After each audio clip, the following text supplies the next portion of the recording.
This morning from chapter 15 of the chapter 11 of the 11th canto, verses 15 to 25. This is the chapter entitled "The Symptoms of Living Entities."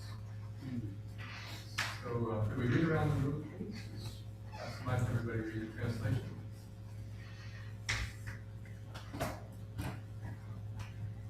Sometimes, for no apparent reason, one's body is attacked by cruel people or violent animals. At other times and in other places, one will suddenly be offered great respect or worship. One who becomes neither angry when attacked nor satisfied when worshipped is actually intelligent. How can we insight on this? Saintly sage sees with equal vision and therefore is not affected by that which is materially good or bad.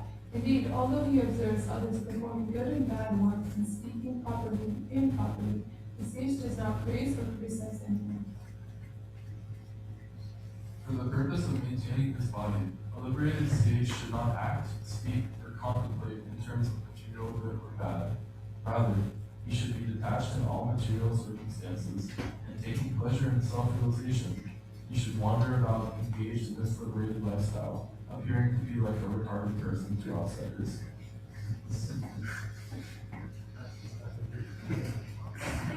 study one becomes expert in reading literature, but makes no effort to fix things in mind on simply personal himself.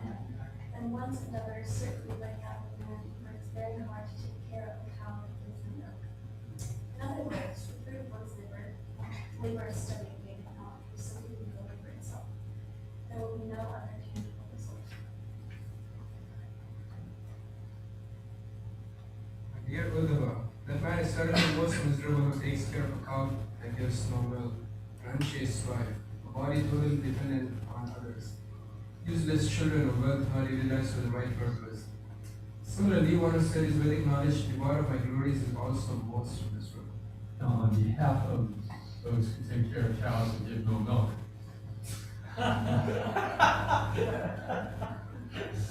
there's some supporting evidence First of all, they give dung, which is very valuable in the sandy Florida soil, and they create the mode of goodness, and they are worshipable to Krishna. So anyway, there's a lot of things. But they make it concern.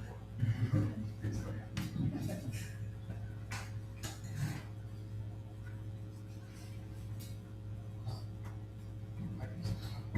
My dear Uddhava, an intelligent person should never take to literatures that do not contain descriptions of my activities, which purify the whole universe. Indeed, I create, maintain, and annihilate the entire material manifestation. Among all my pastime incarnations, most beloved are Krishna and Balaram, and so-called knowledge that does not recognize these activities of mine is simply barren, and is not acceptable to those who are actually intelligent. Coming to this conclusion of all knowledge, one should give up the false conception of material variety that one imposes upon the soul, and thus seize one's material existence. The mind should be fixed on me, since I am all-pervading.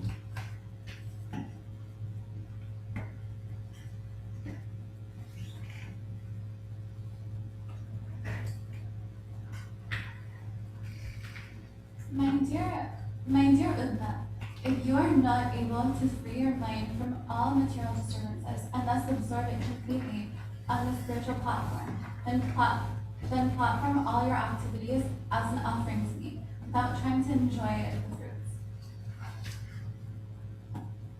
My dear Uddhava, narrations of my pastimes and qualities are all suspicious and purify the entire universe.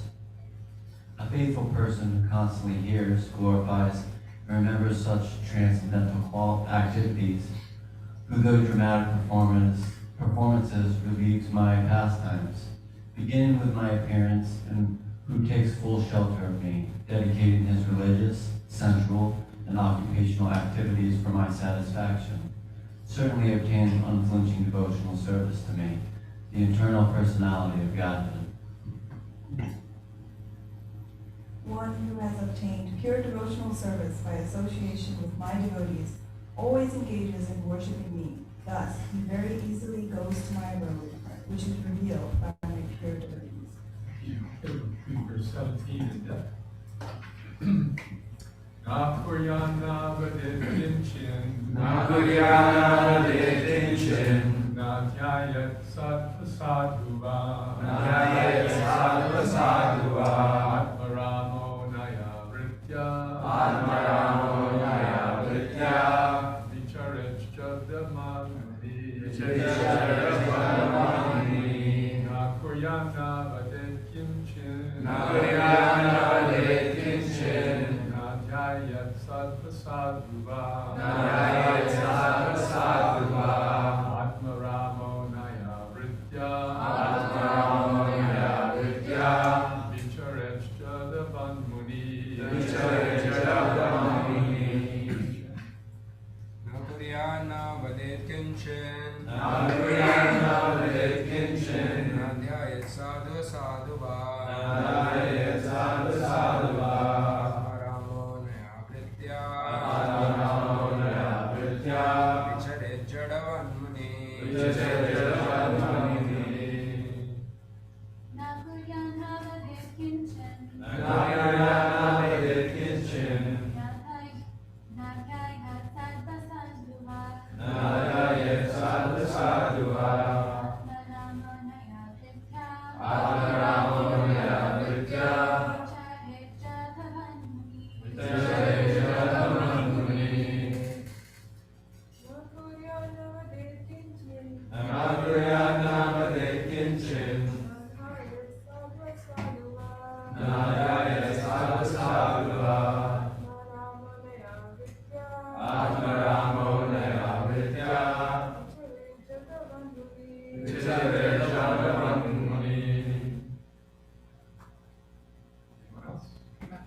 What chapter is this? 11, 11, 15.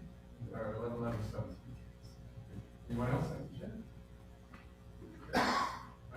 Say the synonyms together, please. Nagarya should not do, Navadaya should not speak, Kinchit anything, Nagarya should not contemplate, Sadhava sadhava, good or bad things.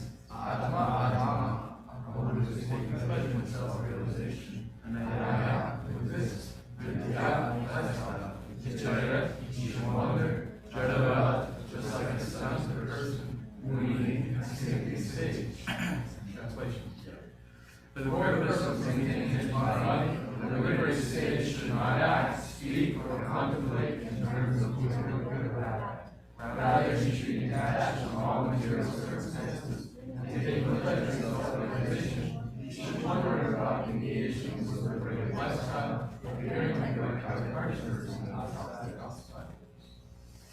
Like to read the report.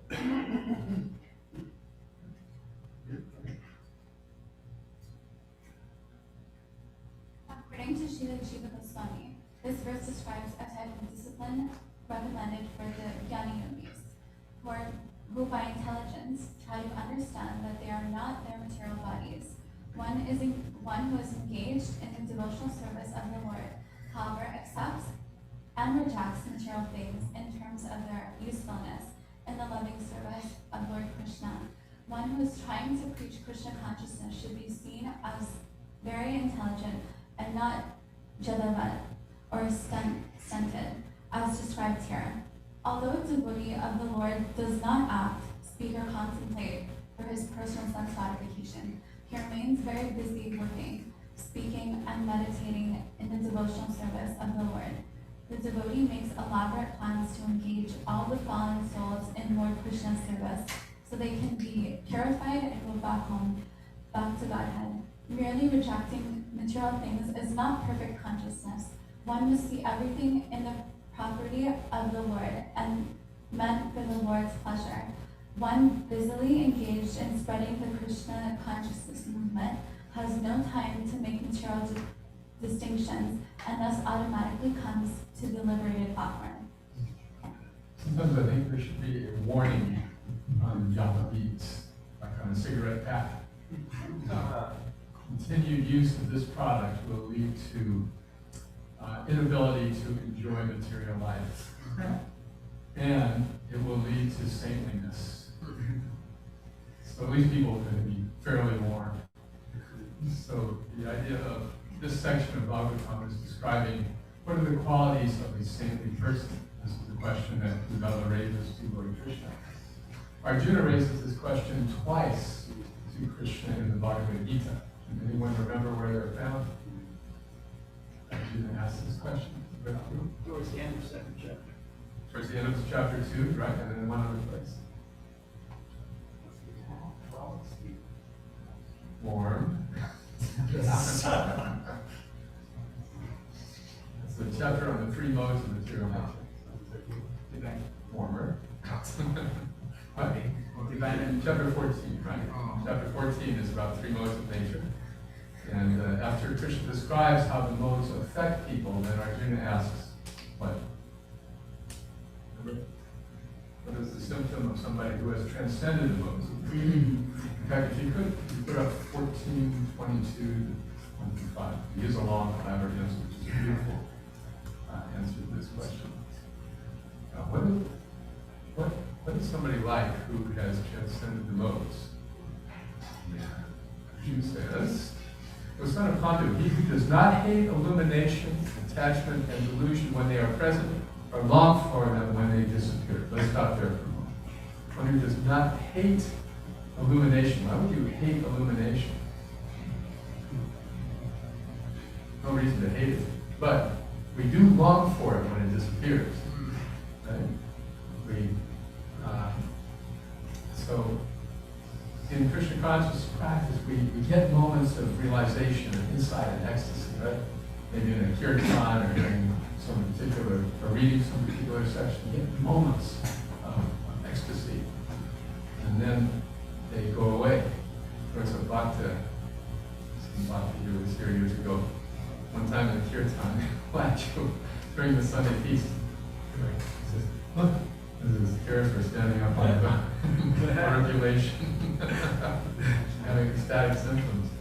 But this is not actually the idea. We don't hanker for these things. They may come or go. Now, for the impersonalist, the moments of illumination are very important. And they hang on to them. Like, this one morning I saw the sun rising and I felt like one with everything. It was April 25th, 1972. And then just go on remembering these moments of illumination. But for the devotee, we're too busy with our service to be attached, whether they come or go. And they do come or go. So Krishna is saying, yes, this is one of the qualities of somebody who is not affected by the modes of nature. You may feel good, you may not feel good, you may feel enlightened, you may feel morose, but you continue your service.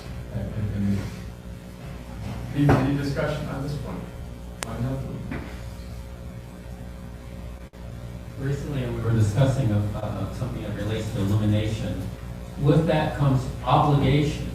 In other words, I think it's biblical. The one who's much is given, much is expected. So, actually, so it's not. It wasn't as strong as say hate, but just that that acknowledgement that with understanding of certain things, then it becomes an obligation. Yes. The Bible and Spider-Man. No. Wasn't aware. Because you are a woman.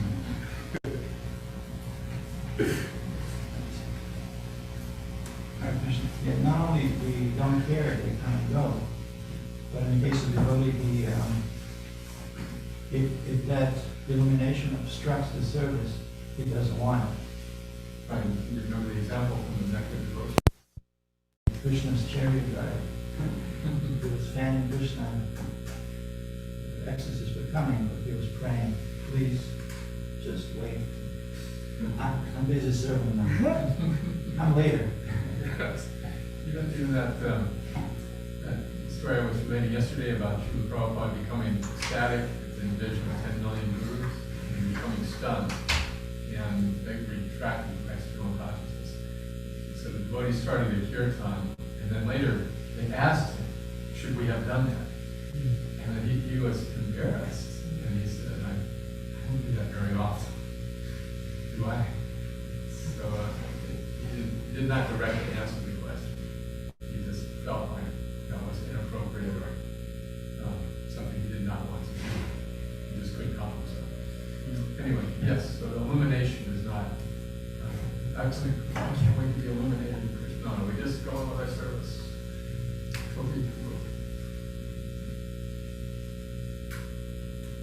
Just wanted to make a quick point that there are definitely those who hate illumination. For us, that might seem strange, but we were distributing books this weekend, and there was a man who came up. First, we were speaking to his wife and children, and she was very eager to take the knowledge, but then he came up. He became very antagonistic and started speaking all kinds of hurtful things. But my conclusion is that he was really envious as we are out using our time to distribute some spiritual knowledge, and he simply feels insecure about not doing something like that himself, I think. And unfortunately, he reacts with negative emotions. So they hate illumination in others. In other words, like the sour grapes, stop stable, right? Fox is jumping for the grapes and can't reach them, so they're sour.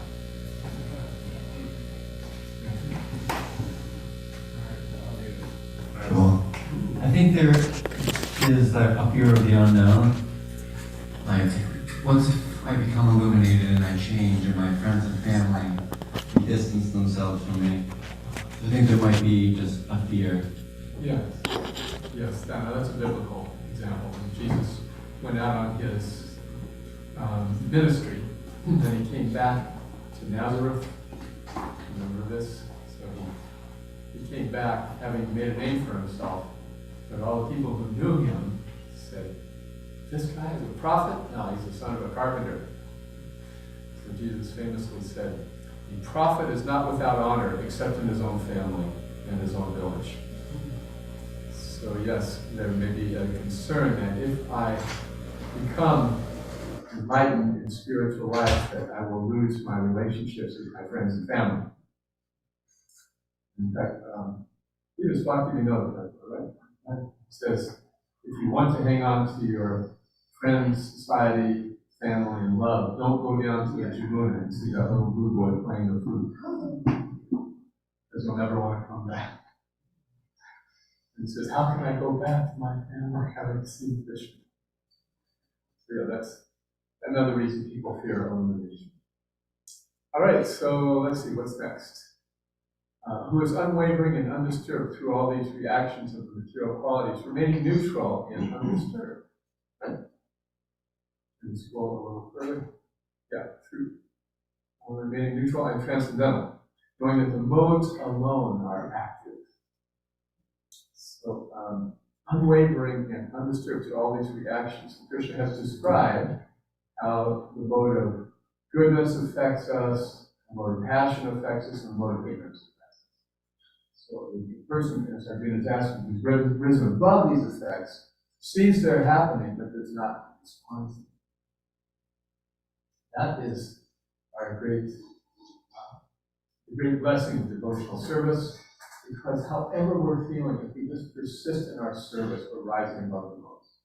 Later in the chapter, Krishna says, Mam chayo vyabhicharena bhakti yogina says, one who engages in my service, in spite of all the different emotional and mental things that happen due to the modes, that person rises above their influence and comes to the spiritual platform.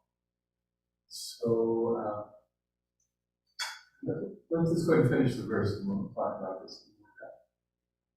Who is situated in the self and regards alike happiness and distress, who looks upon a lump of earth, a stone, and a piece of gold with an equal eye, who is equal towards the desirable and the undesirable, who is steady, situated equally well in praise and blame, honor and dishonor, who treats alike both friend and enemy, and who has renounced all material activities, such a person is said to have transcended the modes of nature. So in this verse, Krishna uses the word Atmarama. He also uses the same word in chapter 2, where he's describing the transcendentalists. Remember, at this point, Arjuna is saying, well, you want me to go ahead and fight in yoga? How does one act in yoga? So Krishna says, Prajahati yada kama, sarva apart from the Novatan, Atman deva anakusha. Similar to Atman, one who is steady in the self, satisfied with it. Sthita Prajahati is a transcendentalist. So being satisfied with what we have inside of us allows us to be unattached to what's happening outside of us. And that's real freedom. That's real liberation. That's real independence. So how do we get to that point where things that are desirable or undesirable don't affect us anymore? Whether we're treated nicely or treated rudely, it doesn't affect us. Earlier in the second chapter, Krishna explains that the whole problem with reaction begins with dhyato. What is dhya? What is dhya? Contemplation, meditation, where our minds are going.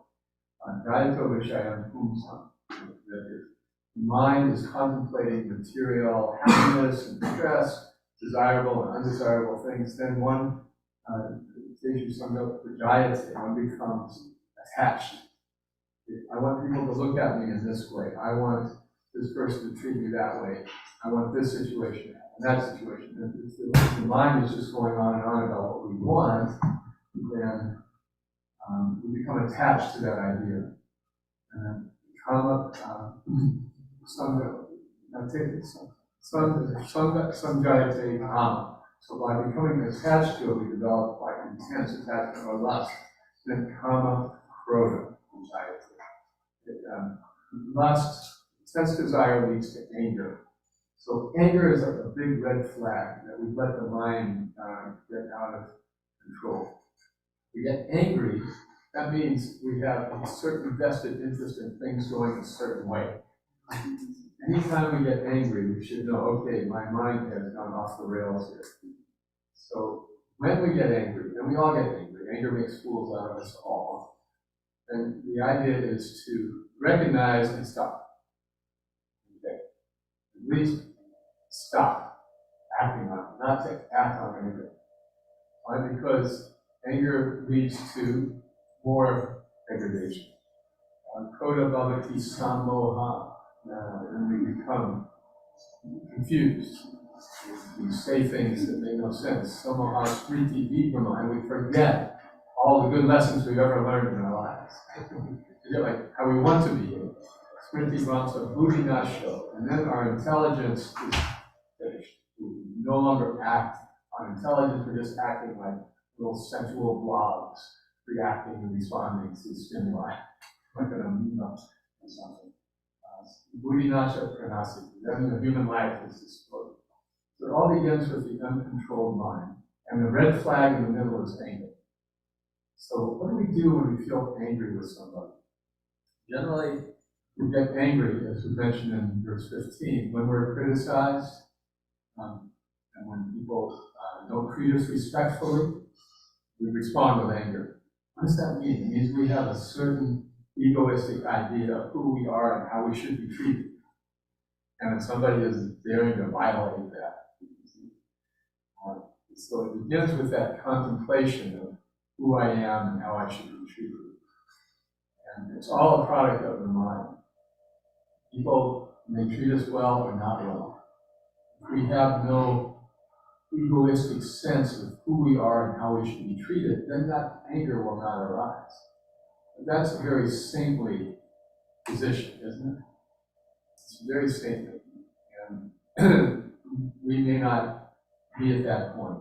So when anger comes up, we can deal with it strategically. The first strategy is to not act on it. That we can buy time. In the German army, in fact, they have a rule that if two soldiers are fighting, they have to take 24 hours before they can deal with the dispute. They come to a point, okay, I see we're disagreeing about it, okay, we'll talk tomorrow. How to say that in German? Mañana.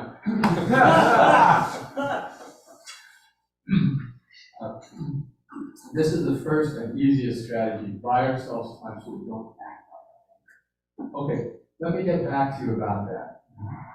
You think about it, we sleep on it, let's talk tomorrow. As soon as the anger arises, we recognize we're about to go off the rails. Let me get back to you tomorrow. That's so easy to do. Right? It just takes a little thoughtfulness so that we can process what we're feeling and we can let it kind of play out internally. And we can try to get to the root of why we are feeling offended or angered. Understand it philosophically. So another strategy for anger is to ask for more information. When we respond, when we feel anger inside, we can ask for clarity about the situation before expressing it. There's a story I often use, Scott Peck, who talks about getting on a subway in New York. He was sitting next to a man who had 3 unruly children, little children, who were just running around, screaming, and creating havoc in the car. And he's sitting there, tolerating. This man is kind of like staring in his face, oblivious to what his kids are doing. Finally, he can't tolerate it. Could you please control your kids? And the man said, oh, I'm sorry, yes. Oh, we just come from the hospital, their mother just died. So how did he feel? He didn't have the information he was acting on, just a superficial perception. This is another way to deal with anger, to ask, excuse me, before we react. An open-ended question, like, what do you mean by that? Or what's going on? Rather than saying, you're offending me. Say, well, tell me more. What's behind what you just said? What are you doing? And then we may find our anger immediately dissipates, just like Scott Peck's, because we didn't have the whole picture. So in these ways, we can respond intelligently to anger. We can keep our intelligence in charge. Remember the analogy of the chariot. The chariot is, the horses are the senses, and the mind is the reins. It's meant to control the senses, and the driver is the intelligence, right? Intelligence is meant to control the mind and therefore the senses, and the passenger is the soul. The body is the chariot. So if the horses are out of control and the intelligence can't handle them, then the passenger will go anywhere that the horses are taking. In yoga practice, it means to act on our intelligence and not on our sensual input. So the animals have no ability to control their senses. Animals are therefore lower, considered less than human beings. Human beings have the capacity to act on the intelligence.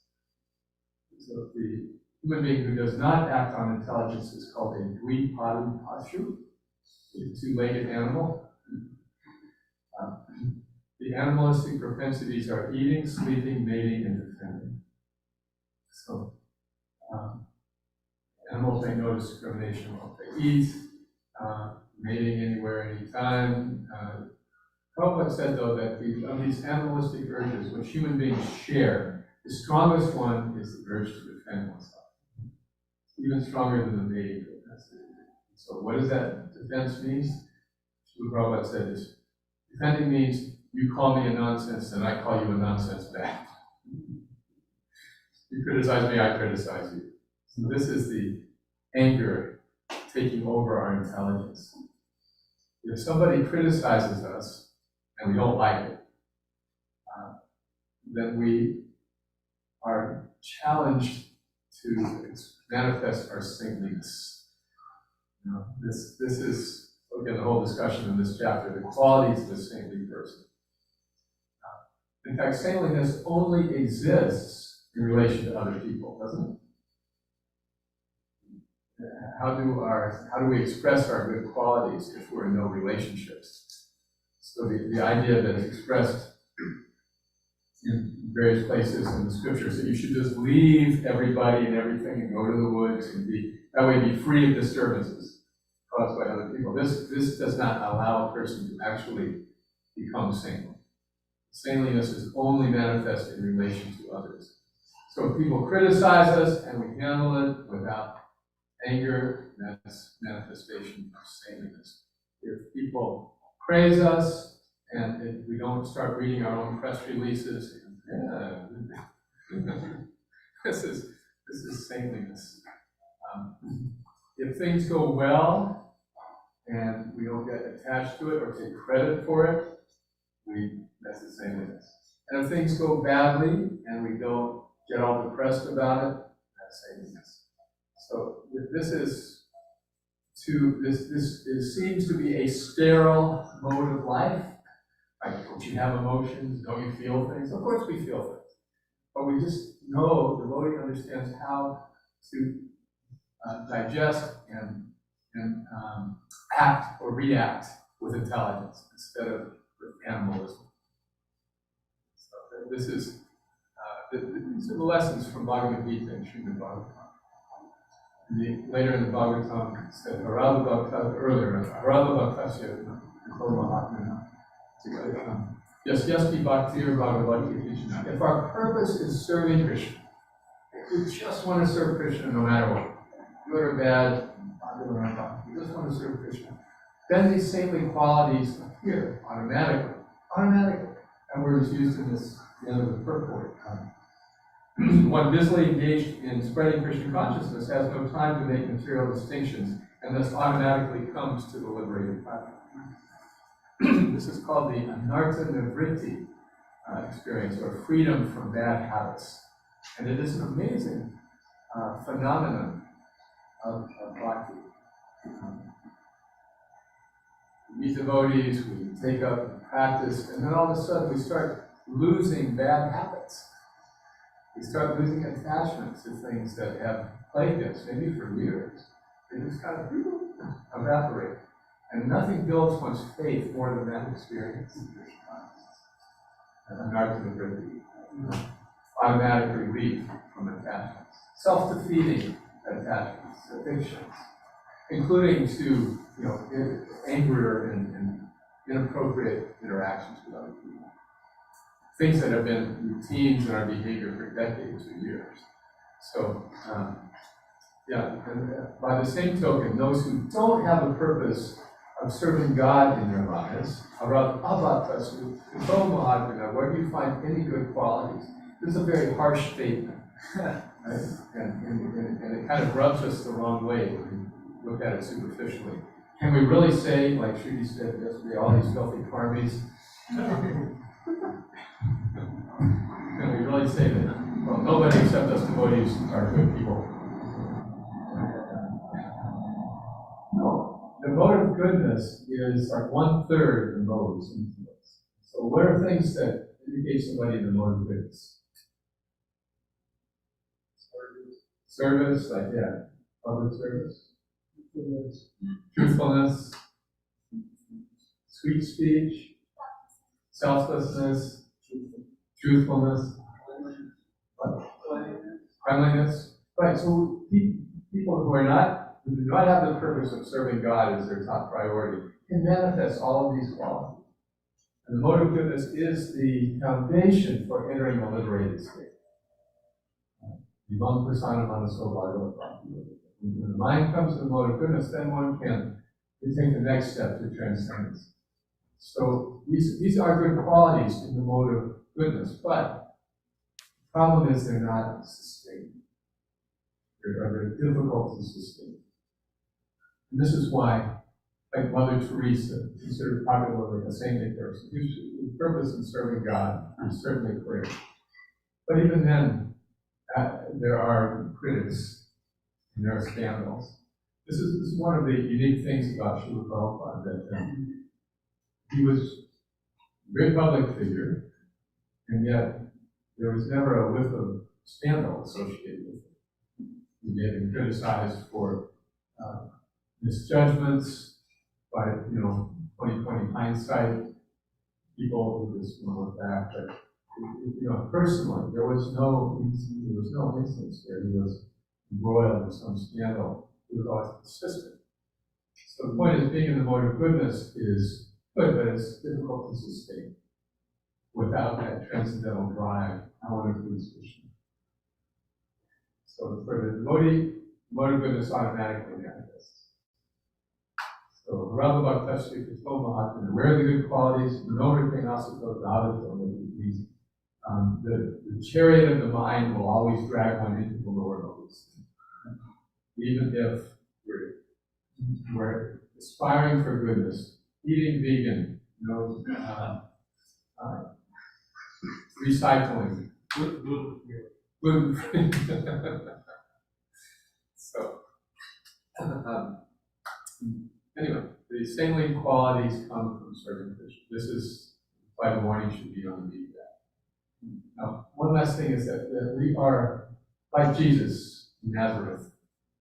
People who know us will not easily appreciate or recognize the saintliness that comes from Bhakti.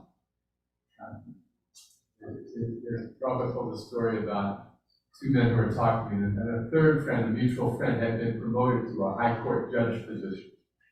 He said, "Really? He's a judge? I don't believe it." And says, no, he is. I saw him. He was wearing the robes. Well, he may be a judge, but he's not getting a judge's salary. Remember this? So, envious person is saying, well, maybe he's a judge. He's not getting paid. So, people will say, well, maybe this is acting saintly, but they're not truly saintly. Well, saintliness comes, again, only in relationship to others. How we interact with other people manifests the saintliness.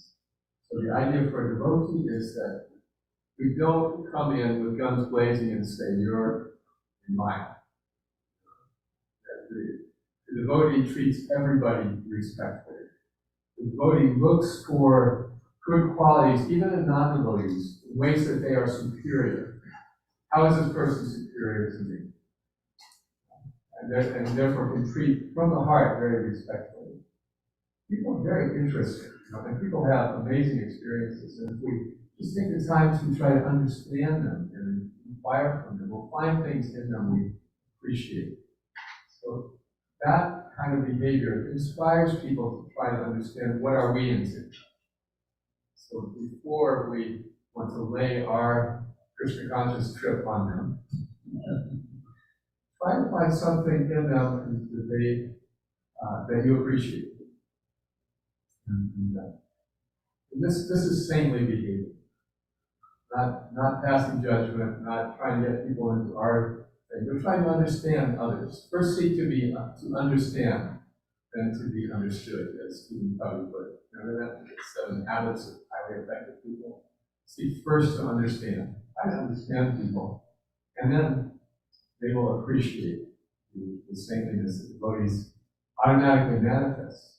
Because the purpose in that relationship is no longer exploitation in some way or another. Our only purpose is to bless this person with Krishna consciousness, as we have been blessed.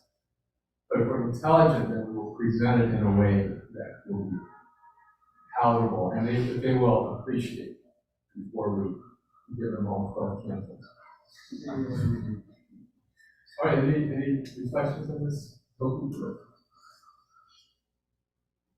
I was just thinking on this last topic about how to present the knowledge and share Krishna properly, not in obnoxious ways.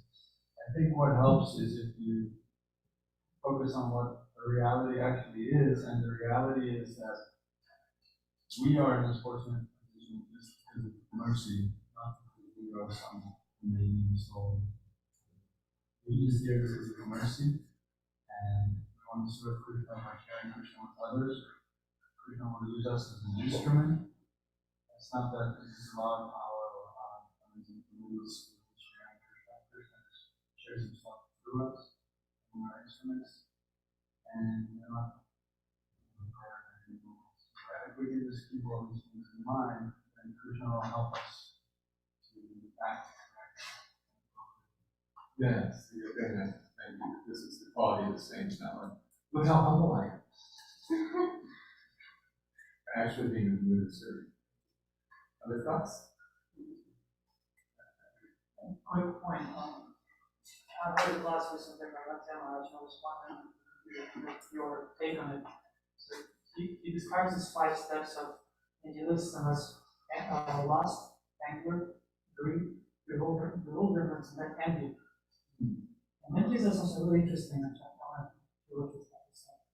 He said that every next step includes all the previous steps. He said if you're envious, you already have lust, anger, greed, bewilderment. He says if you're envious, yes, who's this envious? And you should know that those, all of them are included. That's very interesting. Envy is the crown jewel of bad quality. You have to think of envy as sort of a benign thing, isn't it? It's not so bad. Oh, you have a new car, and I'm a little envious. But in the deeper sense, enviousness means I cannot tolerate your existence. I see nothing good in you whatsoever. You are just a blight in my reality, in my world. Your existence is an annoyance to me. In the extreme sense, this is what envious is. So, I cannot tolerate you, I do not appreciate anything about you, there's nothing good about you whatsoever. So there's no compassion, there's no sense of respect, there's no sense of appreciation. The person's entitled right to live.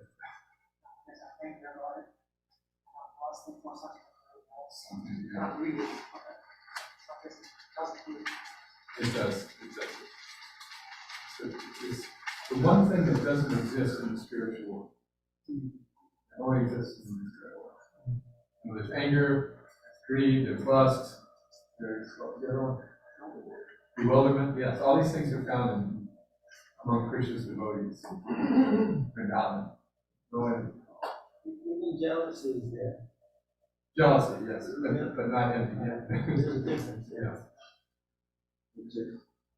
Which is Please go ahead. what I heard. It might have been Dr. Hari Prabhu explaining. When I'm jealous, you have something I don't have, and I want it. And you can keep it also. Envy is you have something I don't have, I want it, I don't want you to have. It's destructive, yeah. It's destructive. No, but I don't have any regard for your happiness whatsoever. I don't care if you suffer, whatever. Discussing the nature of how in bhakti, over some time, the bad habits and qualities that we've had ritually for some time, they disappear. I noticed, in myself and speaking with devotees, is that sometimes I become impatient and I've been doing this for 1 year. I should be, all this stuff that I've done for the past 20 or 25 years should disappear by now. No, it doesn't really work like that. It takes time and patience and work. Maybe you can share some of your experience because you also come from the days of things. The days of things. Yes, we were all pure devotees back in the 70s. Awesome Yasis. Reminds me, anyone ever see Jesus Christ Superstar? A few old timers here. It's a famous musical based on the life of Jesus. It's beautiful music, and at the Last Supper, Judas is about to betray Jesus, but all the other disciples are kind of oblivious, and they sing a song. Always thought that I'd be an apostle, knew that I could make it if I tried. Then when we retire, we can all write the Gospels and they'll all talk about us when we die. So they're just thinking about their own prestige as Jesus' disciples, and completely oblivious to the fact that he's about to be betrayed and he knows it. So,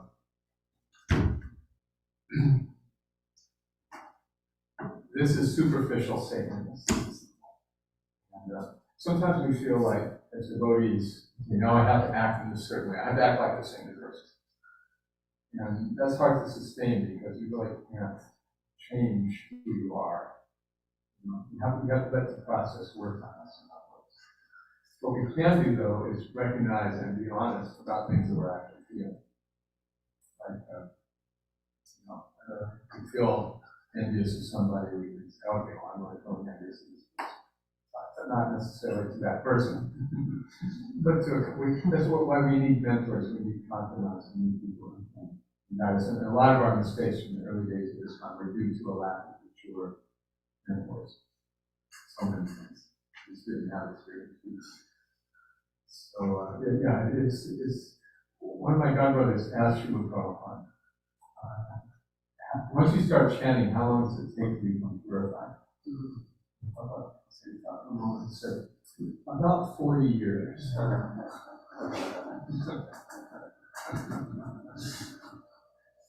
So, your perception on time changes as you age.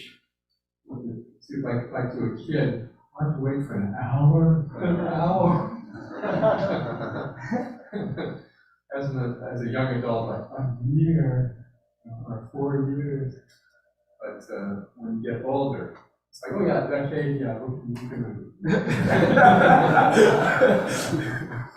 yeah, I've been through decades. I can handle my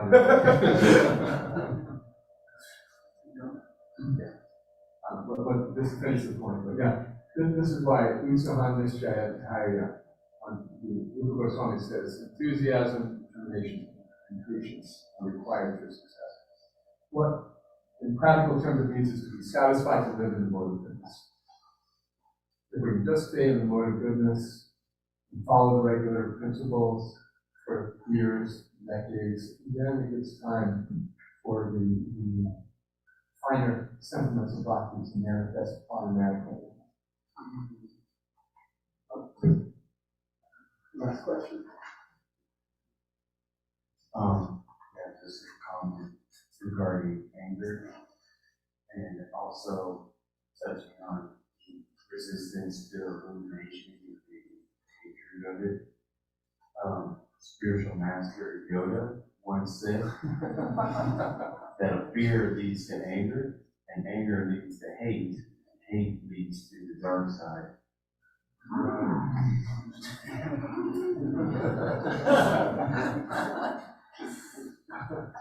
Yes, Yoda said many wise things. I think George Lucas is reading the Bible from You know, it said, do or do not, there is no try. When you do this, I'll try. No, do or do not, there is no try. All right, thank you very much for that illuminating. Thank you, Prabhupada.